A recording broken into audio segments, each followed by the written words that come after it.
As we sit down to do this episode of Only Weird Games, it is Thursday evening of Super Bowl week. It's kind of weird in some ways. It feels like it kind of snuck up on us. Obviously, the Chiefs have been out of the picture for a month now, so we're pretty far removed from Chiefs football. But Nate Taylor of ESPN, I'll ask you, are you upset that you're not on Radio Row right now? In my current condition, no. But if given full health, full mobility, yeah, it's kind of heartbreaking. And a special shout out to my guy Robert Mays at the Athletic Football Show. I used to do a yearly episode with them kids at Radio Row because the Chiefs were always in the Super Bowl. I do miss it. I do miss the fact that a poor woman older than me, unbeknownst to her, if my memory is correct, saw my shirt open, saw my bare chest with a microphone in my hand last year and wondered, what in the world have I stumbled upon? So yeah, I miss it a lot. Yeah, and that episode you're referring to there was just in a coffee shop in Overland Park. I have no idea what today's about to bring. I wonder if any Super Bowl champion has ever benched their left tackle in two different games in the same season. Everywhere. Lights, come on. I need to see it, Omar. Someone is getting snapped. Show it. Jazz and I have been married for 17 years. So, Nate, what did you think about? We got the full gang back together. Nate Taylor's got a little tickle in his tonsils, but he's going to be okay there. And Seth, people don't get to see within the vertical slicing of our framing for this video, but you look like Johnny Bravo right now. Like, you look great. I would be concerned, when does Jazz want her shirt back? I don't make it to the Kansas City area much, and I know you guys get involved with a lot of stuff in the area. You're animal lovers. Yeah. I did have a question for a friend down there. If you guys know any good vets in the Kansas City area, because these pythons are sick. Yeah, and so am I, and that's going to be the tenor of this entire episode. Yeah, you wouldn't think that you could buy a shirt that's a male large, but the sleeves are a child small, and that's the ticket. You just got to buy the sleeves that they're like half the size of what your shirt's supposed to be. And you just walk around like, oh, hey, look at that. It's so much easier than working out, guys. Give them the white shot, Josh, just so the audience can see in full effect. Yeah, don't worry about it, Nick. Here, I got Nick Springer producing the effort right now. Nick, don't even sweat it, man.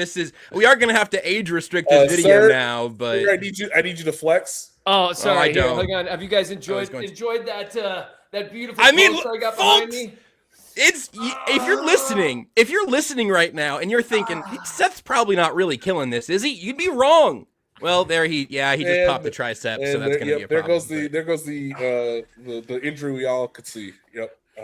Look, man, all that paint can't be good for your pores, because I do think that is painted on, but look, whatever it takes, man. I appreciate you bringing that. And also, you guys have to remember, it's like negative 40 degrees in Minnesota right now. Seth is taking frostbite to make this shirt happen. It's all from shivering. That's actually, I don't need to work out at all. I just eat less and then walk outside for 20 minutes. And you'd be amazing how much that action can cause you to lose weight and gain muscle. Well, you are going to have a letter in your locker from the NFL. We just want you to go ahead and just pee in this cup. It's totally coincidental. It's just a random test, but at random. Yeah, randomized. Totally random. And look, Nate, I don't know if you're kind of getting the same vibe that I am, but I'm thinking maybe we should get to the topic Seth wants to talk about before he beats our ass, because I just feel like I think that's on the table now. Sure. It's like, hey, we looked at the stat sheet and said, wow, he really outperformed his usual box score. Oh yeah, dude! Tuesday with you out and no news. Seth got like 42 minutes of playing time. It was a volume experience in every sense of the word, but I mean, he was getting buckets. And you're telling me that he came back from career high performance on Tuesday, even swoller on Thursday. Yeah, we're gonna need you. We're gonna need you to exit the locker room and us escort you specifically to a certain area of designation. We get a couple more push-ups. We're gonna get you on a buy energy drink bottle, dude. That's I don't even have one today. I will just say between all the minutes I played Tuesday and the fact that I flexed temporarily for about 6 seconds earlier, I'm like Kareem Hunt after his 45 carry game or whatever it was. It's just like, I'm tired, man. It's like, oh, you had a game-winning touchdown. How's it feel? Oh, great. Please let me go sleep. Let me go rest. Seth, this is a great comment, Chunkers. Seth Keysor is going to finish the story. Well, man, I just appreciate the willingness of our commenters to just not to look at my eyeball, even if I can't see this, and just lie to me about how I look. I love you all. You're all amazing. Look, again, at least whatever place you bought that T-shirt from is deserving of some amped support today. But I don't want you to say where it is because they're not sponsored right now. They should be after this. Send this clip to wherever you got this T-shirt from. Tell them to give us money, and then we'll say the name that can make you, yes, you, Warrior, look like Seth Keysor. I think that's. Is We're that just not threatening people today? Look, I don't know. We're all putting the pieces together, man, and we're all blinded by the truth in this case, which is the truth is what I call you. Never mind. Let's go ahead and talk about the wide receiver position a little bit today. We talked a ton about Ruben Bain on Tuesday and got into a little bit of the defensive end conversation. Even Seth, looking away from the cameras, doing it with his bicep filling the bottom third of his page. He looks like the thinker of this. Like, oh man, I'm so mad about how this show started talking about my big guns. Look at them, these big guns. Yeah. Man, it's February, huh? So, I heard the Bain conversation. I am all in. It only took, whatever it was, the Ohio State game, which I knew was not a game that you had to necessarily review, Seth. But look, if Bain is available by 9, yes, please do it. Don't fall in love with Jeremiah Love just yet, because the odds that he will be available more so than Bain probably are true. Given positional value and productivity and who you played and a more depth, evaluation process. Because again, I know Jeremiah Love's a very good player, but Notre Dame stopped playing football like Thanksgiving, so there's a difference. You can get a very good pro player that plays the same position as Jeremiah Love for like $9 million a year. In the third, you can get him in the third round. You can also get third round too. You can also get that guy in the third round. Yeah, you can pay Breece Hall what you're currently paying Mike Dana. like you can do that. So that's tougher to be like, yeah, let's use that 9. Anyway, you were saying, sorry. No, and unless the Jets are stupid, we would believe that Breece Hall would be available on the free agency market. He would not be franchise tagged because the Jets wouldn't dare do that, even though their coaches said, some wild things about him. But yeah, I love Bain. I know from a Chiefs perspective, when we get to the Super Bowl takes, a lot of that will be centered around Kenneth Walker, I guess, to some degree. But yeah, man, I get the sense that from Bain's standpoint, you want him to bomb some interviews, guys, because that's probably the only way he's getting the 9. The more and more I read about him, the more and more I sort of gather, insight. I think even in our own ESPN 2-round mock draft, I don't know if Bain was available at 9. I think he may have went like 6 or 7. I'll double check here in a minute. So yeah, I thought it was great. I am all in on him being the Chiefs' top priority from a draft standpoint because maybe we didn't know it at this point because of the I don't think we did because of the medical situation and because it was pre-draft or pre-combine when it came to Josh Simmons. Was once those pieces fell into place, we knew Josh Simmons was like obviously prospect number 1 for the Chiefs on their needs and skill set standpoint.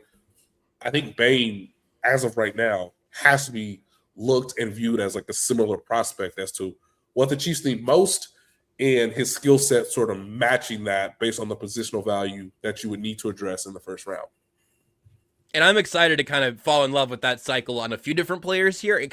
As we went through a little bit on Tuesday, and as you mentioned now, maybe he'll be there at 9. Maybe he goes off the board at 3. Like, it kind of feels like we're probably Mendoza 1-1 for sure. I think Arvell Reese is really interesting because he keeps getting penciled in it too, since there's not another quarterback. But he's kind of an interesting player that way. So maybe. But you can kind of anyway. I don't want to just go through like aggregate mock drafts right now. We're gonna have 5 or 6 players who I think we say, hey, we'd be happy with him at 9, and then the math is how many of those guys could be there. Yeah. So Carnell Tate, I know, is who a lot of people are maybe falling even more in love with than Jeremiah Love because of the skill set from the receiver position, the fact that Ohio State has literally become the newest wide receiver factory. It was Matt Miller, our good friend, obviously one of ESPN's top draft experts, who had Ruben Bank going 4 to the Titans. Ooh. So yeah, hope Mike Bergazzi doesn't look at any of the film that Seth looked at, or that Mr. Bank says, I don't want to go to Nashville. Well, let's go ahead and take that little Carnell Tate mention to talk about the wide receivers some. I want to go big picture and then into the news hook here, which I know is kind of a little bit different than how we usually go about this here, but we're going to do the breakdown of however many of the receiving prospects Seth looks at, plus I think we'll add in even more than whoever get the full film review look. And man, we got a lot of time comparatively to how we usually have done this to catch up on what the options would be at 9 and at 40. But when you look back, big picture on where the Chiefs wide receivers succeeded, and more importantly for this conversation, where they fell short last season, Seth, I'll give you the first crack at it. Who was the biggest disappointment? What was the issue that most concerns you as we're thinking about tinkering with this room going forward? We've talked about the coaching aspect a lot. We know that's already changed. Connor Embry out, Chad O'Shea in. But why did that room need to see so many changes coming into this offseason? I mean, Rashee Rice kind of stayed the same. He kind of stagnated a bit. Still a good player.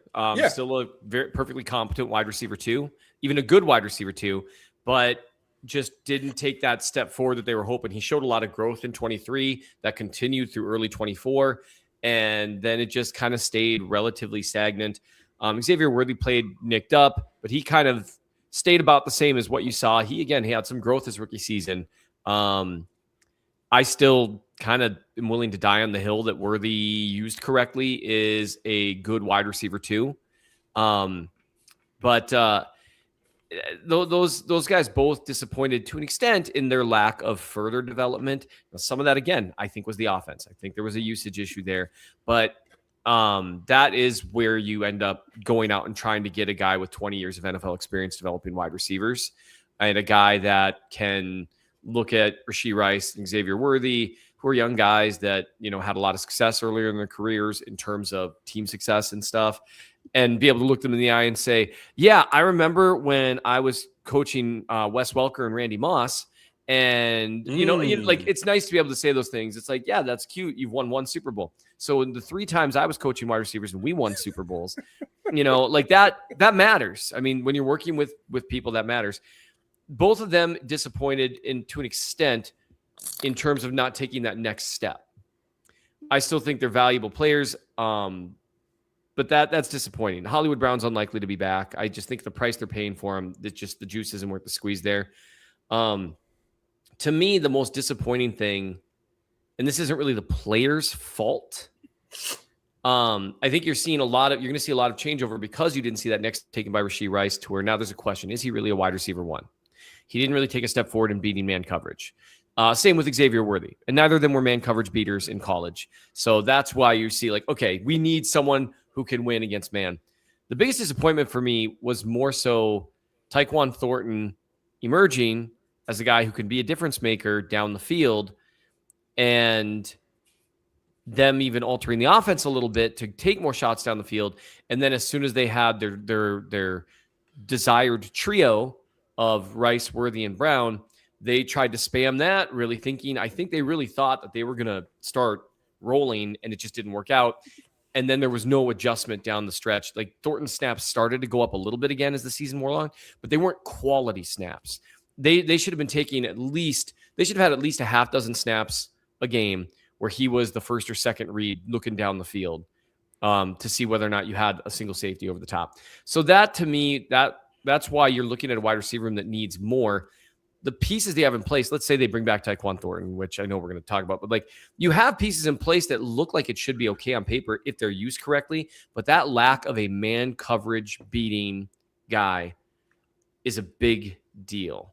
And so that's where you end up in the same place with 9. It's like, man, we've got a couple of really useful receivers, but maybe we need like a blue chip guy now that Travis Kelce is no longer your star X receiver.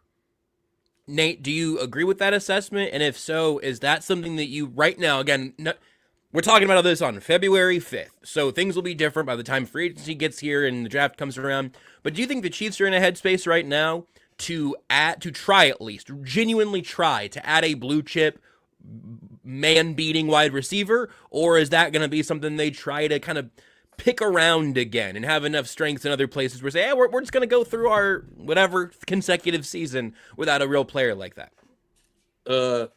They should try to find a way, whatever the best avenue is, to get a true outside receiver and give that player enough time to develop, whether it is through the draft. I do pretty much wholeheartedly agree with Seth in his assessment. And one of the things that I think people have to understand too is, yes, Nate Dogg, Brandon Ayuk is available, along with some other. So I'll do this first. This is according to Over the Cap, because I actually looked it up earlier today. The Chiefs have 5 receivers under contract as of right now for the 2026 season. As we mentioned already, Rashee Rice and Xavier Worthy, they are your 1-2 basically by default, and the amount of investment that you've put into them, given that they are a first and second round pick. Then you have Jalen Royals, who is coming off his redshirt freshman season. So he is by default receiver 3. And then you have Jason Brownlee, who we did have a nice moment or two in the postseason, and Jimmy Holiday. That's it. So they will once again have to make a concerted effort to put more resources into the receiver position to make things easier for Patrick Mahomes coming back off the ACL injury. And because of some of the names that the commenters are already mentioning, you are going to, I think, have to do what the Chiefs have tried to do in the past, which is blend both the draft and free agency. Who do you take a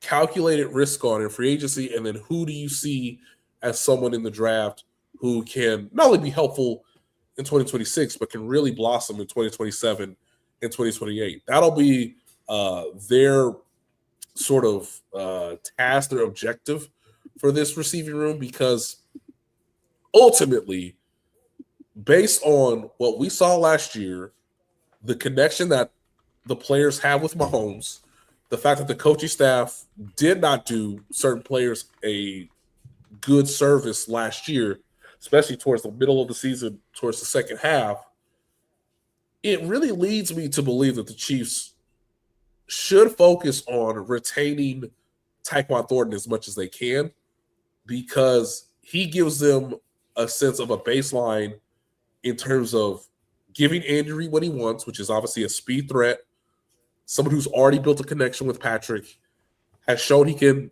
work well within the system, and then, wouldn't cost as much as some of the other top receivers in his free agency class. But with them only having 5 receivers, as much as I think defensive line and pass rush is a number one concern, you can make an argument that receiver is 2 based on just what is available to them right now, and that clearly not being enough, even with the enhancements we think of the coaching staff for next year with O'Shea and with, Eric Bieniemy. I want to talk more about Tyquan Thornton. I want to talk about some comments he made this week out there at Radio Row, and see if that is where we all kind of land on the next most important position, being wide receiver. We'll do all that right after a quick timeout. I'm BJ Kissel, founder and CEO of KC Sports Network. Emprise Bank has been with us from the beginning. They were our first network partner, and they believed in the vision of what we were building from the start. I can't speak to any other banks or companies and how they operate, but I can tell you from personal experience and based on the growth of the network you're listening to right now, that if you have banking needs, call our friends at Emprise Bank. We've worked with so many great people there over the years, from Vicky and Aggie to Andrea, Lori, Jackie, Deb, and Aaron, and not to mention so many others that not just supported KC Sports Network, but supported our KCSN Foundation as well. But the best thing that I know is that if I have a question or a problem, no matter how dumb the question is, I know who I'm going to call and who I'm going to talk to. And I know that I'm getting an answer from someone that I can trust. And I know that person is there to help us. That's why Emprise Bank has always been and continues to be our partner in Possible. And they can be yours too. You just have to reach out. If you have a banking need, whether it's business or personal, hit me up. I will connect you directly with the same people that have helped us build KCSN. And that's our friends at Emprise Bank. What's going on, everybody? It is Ben Heisler, KCSN betting analyst. Happy Super Bowl week to all of you. It is Super Bowl 60, and you know by now that it deserves a sports book that is built for the moment. We've been talking about them all season. Been great partners of ours, DraftKings Sportsbook, an official sports betting partner of Super Bowl 60. It's putting you right in the center of the biggest game of the year. And listen, it's the Super Bowl. We've seen some wild things happen. And when anything can happen, DraftKings has your back with early exit. If a player goes down in the first half, you still get paid out in cash immediately once your bet settles. There's no bonus bets. There's no waiting. It all comes together for you. It's going to be a fun matchup. We got the Patriots and the Seahawks. Seahawks right now at DraftKings Sportsbook, a 4.5 point favorite with the total sitting at 45.5. You want to take the Patriots on the money line, you can do so just under 2-1 odds at plus 190. Me personally, I'm leaning towards that number with the Patriots. Now, in fairness, we've seen this number go all the way up to Patriots plus 5.5. I ended up grabbing them right at the very beginning at plus 4.5, thinking that that line might go down. I still think it will. I'm expecting this line to close somewhere around 3.5 to 4. So I think you can still get good value with a lot of that public money likely coming in on the Pats. So I'm on Pats plus 4.5. I think that's the right line here, and I think it's a good opportunity. But remember, here's what you really want to know is that if you are new to DraftKings, new customers can bet just $5 and get $300 in bonus bets if your bet wins. You can get on board the props. There's different Super Bowl MVPs. If you want to take the quarterback plays or the long shot variety ones, all of those are available for you at DraftKings Sportsbook. But here's what you do. You download the DraftKings Sportsbook app. Now, use that code KCSN, that is code KCSN, to turn $5 into $300 in bonus bets if your bet wins. In partnership with DraftKings, the crown is yours. If you have a gambling problem, call 1-800-GAMBLER. New York, call 8778-HOPE-NY or text HOPE-NY. Connecticut, call 888-789-7777 or visit ccpg.org. On behalf of Boot Hill Casino in Kansas, wager tax pass-through may apply in Illinois. 21 plus in most states, void in Ontario. Restrictions apply. Bet must win to receive bonus bets which expire in 7 days. Minimum odds required. For additional terms and responsible gaming resources, see dkng.co/audio. Limited time offer. Let's talk about Tyquan Thornton and also Hollywood Brown a little bit. I think you guys let me know if you disagree, but it certainly seems like we've probably seen the end of the 2 one-year deal experiments with Hollywood Brown. It seems like, I don't know, I'm interested to know where you go on it, Nate, because that's where I'm at right now. I have an easier time seeing Tyquan Thornton back for another year than I think I do Hollywood for a third crack at this after the injury derails at year 1 and then just kind of disappointing in a lot of ways in year 2. But Tyquan Thornton is talking down there on Radio Row, going around, and he was on The Zone over on 810 and said that he definitely wants to be back in Kansas City, but, quote, wherever I go, I want to have my fair share of targets, go out there and contribute and play at a high level. I will say, actually, like, listening to the audio clip, he didn't sound like T.O. Like, it was just him saying, like, look, I want to, I'd love to be back in Kansas City, but wherever I'm at, I would like to catch the football because that's what my job is to actually do. So I just want to make sure, if you didn't hear the audio again, that the tone of that, I think, is extremely understandable from Thornton's perspective. I think the obvious follow-up there is, well, can he do that in Kansas City, or what would the Chiefs see his role being? So I believe, Nate, you said that you're actually writing about this for ESPN.com. What stood out to you about that exchange and where Thornton's at and where you think the team's at? Yeah, the way he said it was sort of matter of fact, just like, hey, this is the reality. And this is what I want, because he's now gotten a taste of success in the NFL. And I think he wants to obviously build on that and just prove that, like, hey, I can be a reliable receiver in a above average offense. And if you give me Patrick Mahomes again and more snaps, to Seth's point, I will produce at a pretty good level given my skill set. What's fascinating about all this is, if I were the Chiefs, I would be more interested in trying to retain Tyquan Thornton than Hollywood Brown. It was a little bit shocking to me. And now this is coming off his rookie deal in New England, him being cut, him being on the practice squad in 2024. And then last year, basically playing for $1 million. Like, that was his salary. And so he's going to get a nice payday. But, you should be able to retain him if you feel like he is a consistent deep threat. And here's where the rubber really meets the road.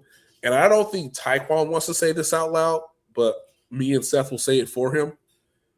He, in a shortened, truncated amount of time, has proven to track Patrick Mahomes' deep ball better than Xavier Worthy. Mm-hmm. It's absolutely true. So if you're going to try to, again, continue to grow your quarterback into being more confident about letting it loose in one-on-one opportunities on deep shots, he has had more success with Tyquan Thornton than your firmer first-round pick. We all understand Xavier Worthy played through a myriad of injuries.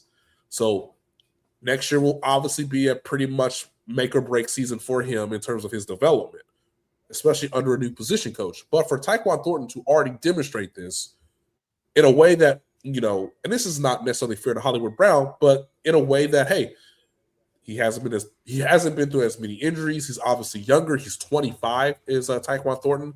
So you can see a track where he continues to ascend for the next few years. I think we're starting to figure out where Hollywood Brown's capabilities are as a very good 2, perhaps 3 on a receiver depth chart, whichever way you want to go. But yeah, they've tried it with Hollywood Brown. And I think what's fascinating to me is, and again, this is just looking at the raw data. Obviously, we have a bunch of eye tests. I can give you a number of examples. But, Hollywood played 16 games last season. That is his biggest hallmark when he goes to free agency. Hey, I played 16 games. I was a reliable receiver. I was available. I was second on my team in receiving yards with 587.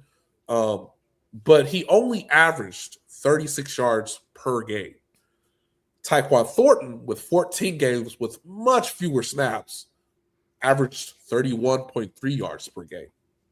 So again, in terms of first downs, big plays, touchdowns, they are starting to be a little bit more equal, and you're starting to see one player continue to get better, whereas we're starting to see not necessarily a player plateau, but I'm not sure if Hollywood Brown is going to have an amazing year if he comes back with the Chiefs. Whereas if I think, based on what I saw last year, and I wonder if you agree with me, Seth, if you just switch roles and you give Tyquan Thornton the number of snaps you gave Hollywood Brown, his production may actually have been better than what Hollywood Brown's production was last year. I think it almost certainly would have been. And I think it also would have allowed them to use Worthy on some of the routes that they sent Brown on. And I think that would have been an overall better use of the wide receiver room that they had. Joshua, I see you've got your hand up there. That's a lovely sweatshirt jacket. Thank you very much. Yeah, I just wanted to ask a follow-up question. Since we all agree that the offense would have probably been better with Tyquan Thornton getting Hollywood snaps, and really, as we've talked about a number of times, this idea, like we've talked about this on the show many times, this idea that Thornton takes the Worthy role, Worthy takes the Hollywood role, Hollywood takes a step down in the hierarchy or whatever it would be. I mean this genuinely. Why didn't they do that? Why didn't they try that? I think the closest we got to them trying something like that was when Worthy was hurt at the beginning of the season. But, and there's a little bit of a weird player comp thing here. I agree that in the ideal world, you want Tyquan Thornton on this team, and I think I might be able to talk myself into him being like your legit number 3 wide receiver, which is like an important role in any functional offense. But is that as a expensive Justin Watson or a cheap MVS? Like, what is it going to take for his usage to match what we've seen so far? Well, you have to remember that for as much love as we have for Justin Watson and as much of a veteran, reliable, dependable receiver he was, he never really like exploded in terms of like yards. He was just, when the plays were called for him, He was out there. when he ran those corner routes, when he was out there, he largely was professional. He largely was on time. He was available. Blocked well, was there for his teammates. When Mahomes was scrambled, he at least knew the rules of the scramble drill and made himself available for some pickup yardage in that way. I mean, I'll go back and look at it here in a minute, but it's not like Justin Watson was out here producing 800 yards. So no, that's what I'm saying though. That's kind of the thing. Right. Are you paying Tyquan Thornton a premium price to fill kind of a role that Justin Watson could have filled as a special teamer who's getting a larger workload? Or because Justin Watson, to your point, 315 yards, 460 yards, 289 yards in his 3 years with the Chiefs, while MVS had almost 700 and then a little over 300 in that year in 2023, where he still had 42 targets in that season. A lot of those were drops. That's Josh. A lot of those were drops. Yes, a lot of free yards left out there. But that's why what I'm asking is if I would pay Tyquan Thornton market value if he's gonna get 40 targets next year. If he's gonna get 30 targets next year, it's probably not worth it. So this is where the rubber meets the road when it comes 40 is to probably not enough. It's probably got to be like 50 to 60 targets. It's got to be like in the 50s, yeah. Yes. I would love for it to be in the 50s. MVS had 80 that first year in Kansas City. 81. I would love for it to be in the 50s because, again, that allows you to, again, be more of a spread the wealth offense. You're not solely relying on Travis Kelce or Rashee Rice, or your quarterback's not defaulting to, oh, my God, it's 3rd and 4th and whatever. Where the hell is 87? The problem, Josh, is they didn't try it because either Matt Nagy didn't want to try it, or he wouldn't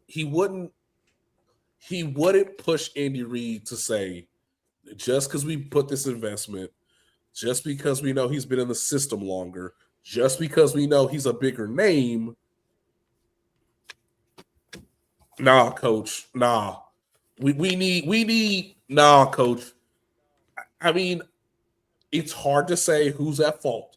Ultimately, if we don't know, it's probably Andy Reid. And this is where I had the biggest issue with Connor Embry. This is your position. If you can't get the correct hierarchy as to who should be on the field and who shouldn't be, or at least verbalize that, and then Matt Nagy can be with you in the good fight. It was bad. One of the biggest criticisms of Andy Reid and Matt Nagy last year is not understanding who their best receivers were. I mean, yeah, I guess we'll find out this year if that was Matt Nagy's fault. Because this is where one thing that I've noticed, if we're looking for a consistent pattern from the 2025 season, it seemed like the Chiefs were taken by surprise that certain players didn't play better. Hollywood Brown, Isaiah Pacheco, Mike Dana, Charles Menahu. Like these are guys that Jaden Hicks.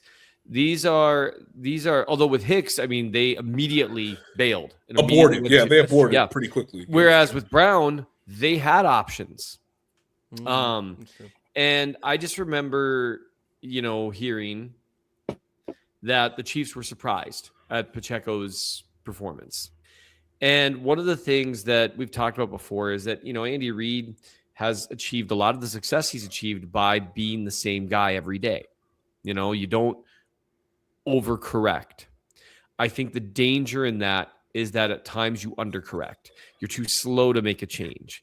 And that's where I think with Thornton, it just seemed like they really came into this season with that. No, these are our 3 guys. And obviously Juju Smith-Schuster is going to get 50% of the snaps because he's by far the best blocker among them. And it just seemed like it was just not possible to get them off that plan. And I think there's a little bit of hubris there. And to your point, Josh, if you're asking the question in earnest, then it gets to that predictability problem that they had in November and could never really get out of. And the only way you present unpredictability is by doing things that you wouldn't normally do. So, I mean, look, I've talked to a number of people. If Juju Smith-Schuster's on the field, we can pretty much pare it down to these 8 concepts, these 8 plays in essence. If I see a 2 tight end set, and I see, Xavier Worthy and Rashee Rice, kind of know what we're getting. So we could just man up. We don't have to play zone. The Chiefs, as much as they used to do in like 2018, 2019, did not obviously go 5 wide. That's its own discussion. But anytime Tyquan Thornton was on the field, that guy's going deep. And that in itself is also predictable. Even though he was outrunning people, if you listen to what Tyquan says on the zone on Radio Row, I think his second criticism that is underscored. He's not saying it totally out loud, but this is what he said. I'm tired of running 9 routes. The occasional 8 route, right? That he ran a post route against Texans and against the Chargers at the end of the season.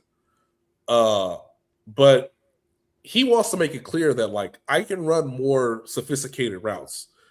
The quote that he had that I thought was really fascinating was, quote, I can turn it on and turn it off and show that savviness within my routes to create separation. I can do way more than just go deep. And so they had everyone siloed, everyone pigeonholed, everyone in a lane. No one's getting out of that lane. Which is kind of antithetical to how they've done receivers for the last 5 years, right? And thank you. It was getting right to my point. Okay, sorry. I got. Whoa! Nate got. Oh no! They got him! Ah! Am I next? I said it. Seth, look out! You're way up north. It's gonna be harder to get to you. Be careful. I don't know who's hunting us for sport. But he agreed on the point and then was. Oh, thank God you're okay. Oh, thank goodness. Google Chrome needs to chill it. It might be my work computer that says you gotta reload. Hey man, you got too many tabs. Hey bro, too many tabs. I can't hold on. I need this one. So yes, I completely agree because at the height of what I was gonna say is at the height of the Chiefs' potency, 2018, 2019, 2020 was about, hey man, one play, Sammy Watkins is gonna line up, and you don't know what he's gonna do, or he's gonna line up here. You don't know what he's going to do. And Tyreek Hill could do everything. So they were more It's the reason young receivers don't play more early is because that's what they say in St. Joe is they want them to learn everything. Correct. To be interchangeable, to make it less apparent for the defense. Now, again, a person could theorize that Matt Nagy wasn't around back then. And so did Matt Nagy make a concerted effort to not do that? I don't know. Because, hey, you have your role, play your role, be your role. I understand that from a coaching standpoint. And also, Andy Reid being like cool or not pushing in that direction. But again, if we don't know it, I just want everybody to understand. If we don't know who is at fault, Andy Reid's the head coach. So he's at fault more. Seth, what about the siloing or the role diversity interests you there? Then we'll talk about the Super Bowl for a few minutes and get out of here. I mean, it sounds great to say you want all your receivers to be able to do the same thing.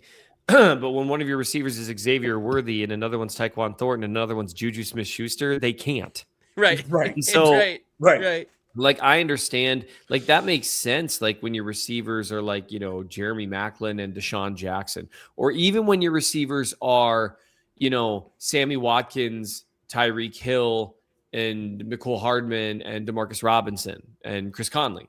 Yep. Because you can line them up reasonably to various areas. But man, if you want receivers that can do everything, then don't draft siloed receivers. Then I like, to me, you want them to be able to do anything. Then Xavier Worthy makes no sense as a draft pick. You want to use him a certain way, he can be a very good football player. He showed that in college. He's shown that in spurts as a pro. Mm-hmm. But like Rashee Rice makes a little more sense in terms of maybe being able to do a little bit of everything.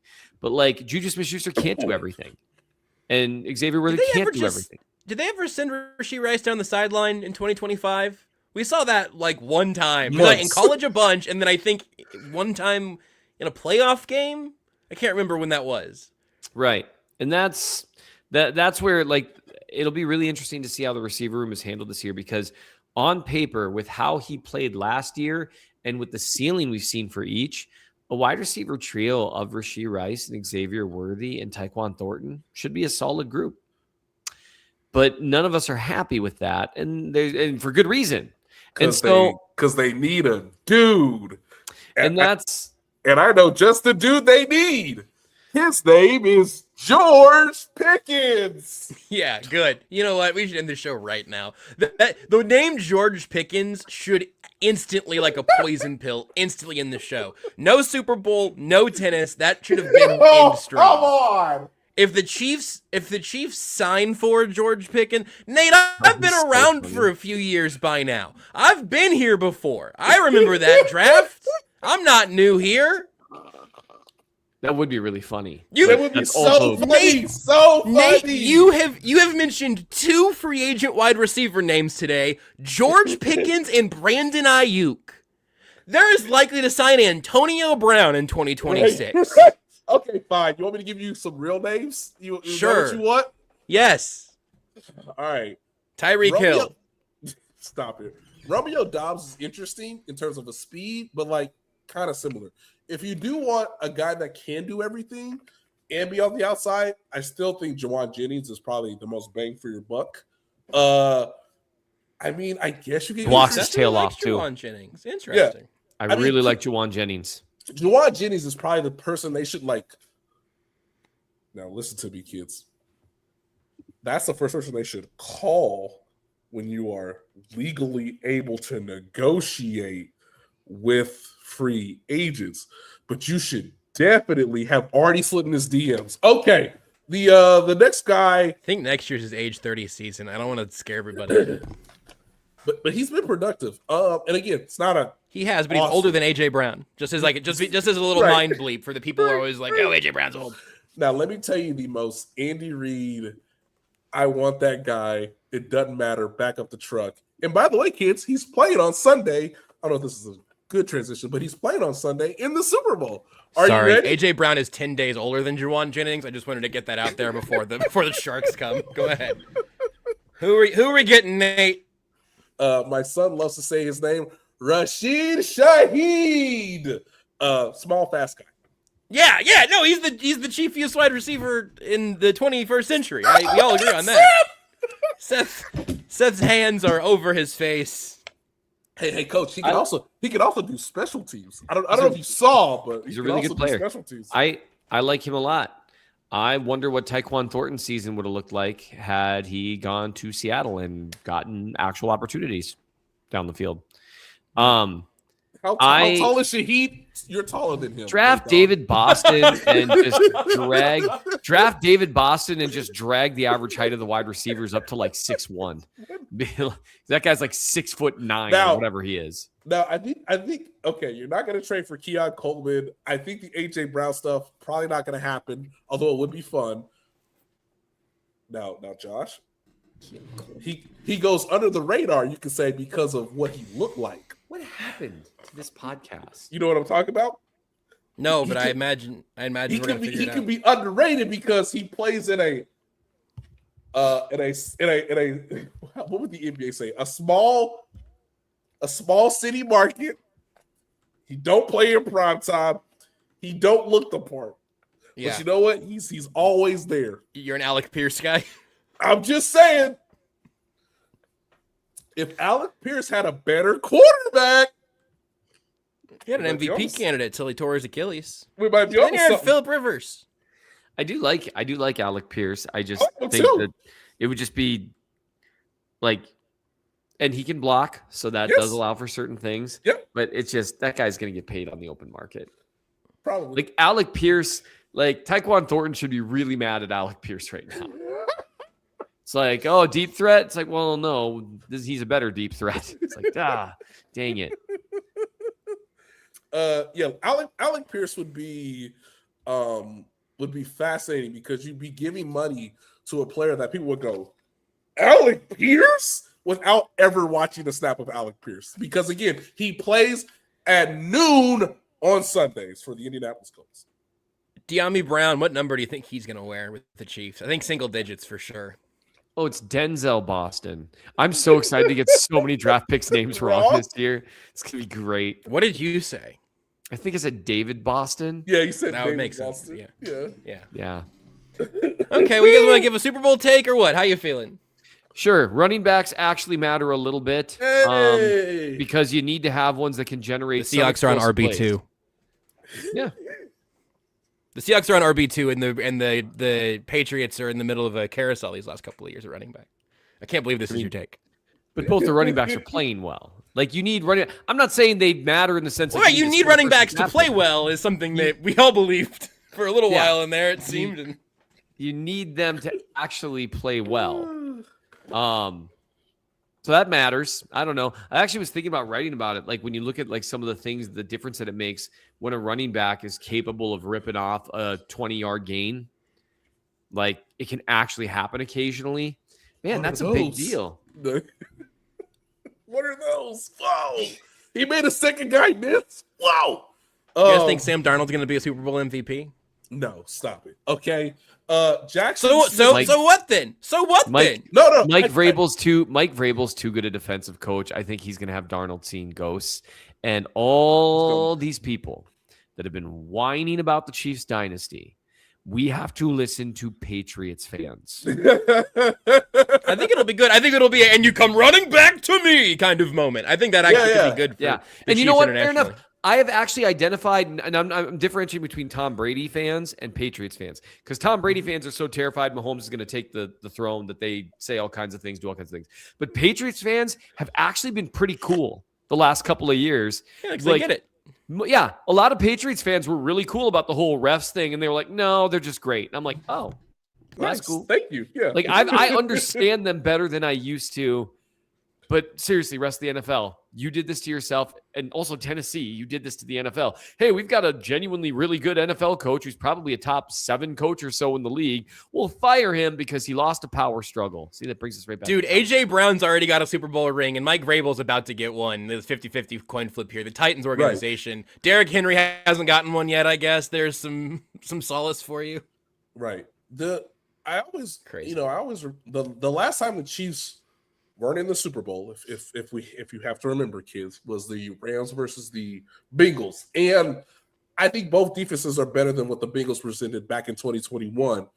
But it was so clear that like Cooper Kupp was just having an amazing year. And guys, Jackson Smith-Njigba was even better. He's so good. They do the Seahawks do look like a buzzsaw. It would be interesting, but they look like a buzzsaw with just like a regular guy driving the buzzsaw, and everyone's like, "Should he be doing that?" I don't know. Well, he's wide. I mean, look, he's wide open. I guess shout out to dude played out of his mind in the NFC Championship. He did. Yeah. Shout out to Sam Darnold, who had always played badly in the most important games. Now, one thing that I think is interesting about this game, and I don't know how many people have brought it up, but I think you're onto something, Seth. Clint Kubiak, because he knew the Rams system so well, was like, you know what? I'm going to scheme the hell out of these boys, and I'm going to get Jackson Smith-Njigba open all day, any way I want to, because these little dudes can't cover him, which is why it was so funny to be like, maybe the Rams should trade for a quarterback.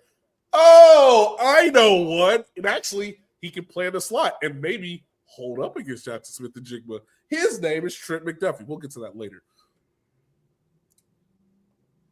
That man schemed him open so many times. It was amazing.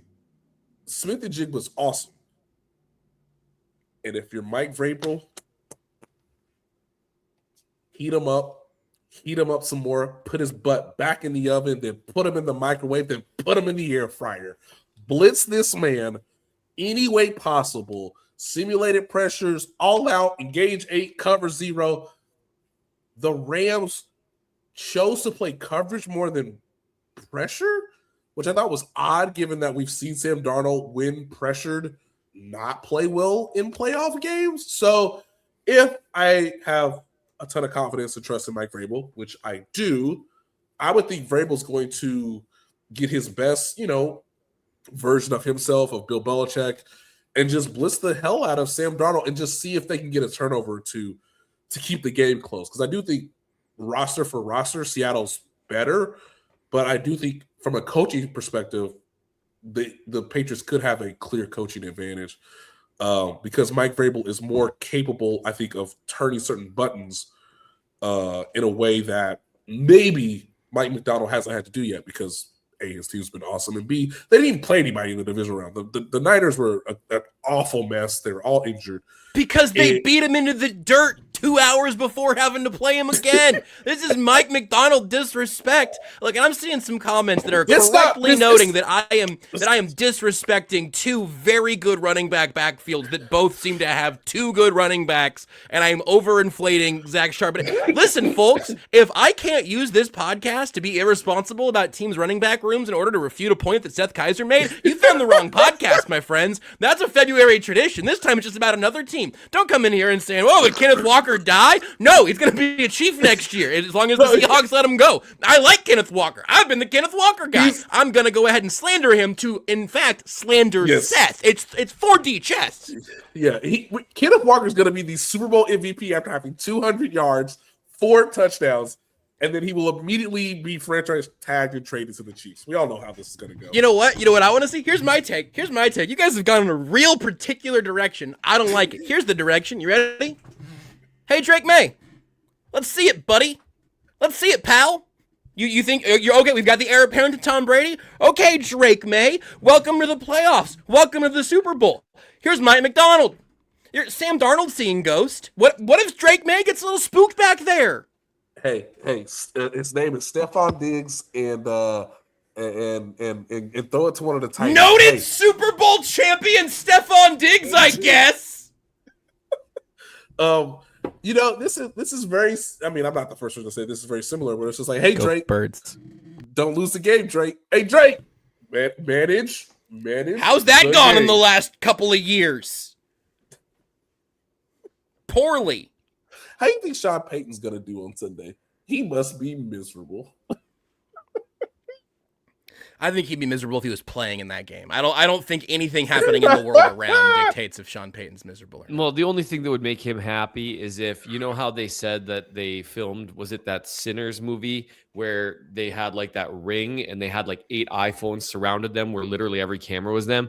If that's how the Super Bowl was shown nationally, then Sean Payton would be happy. And just for the audience, that Sinners movie is what Seth calls everything that's not the Passion of the Christ. Yep. I was a fan of VeggieTales too. Ooh, Risen was good. Risen was great.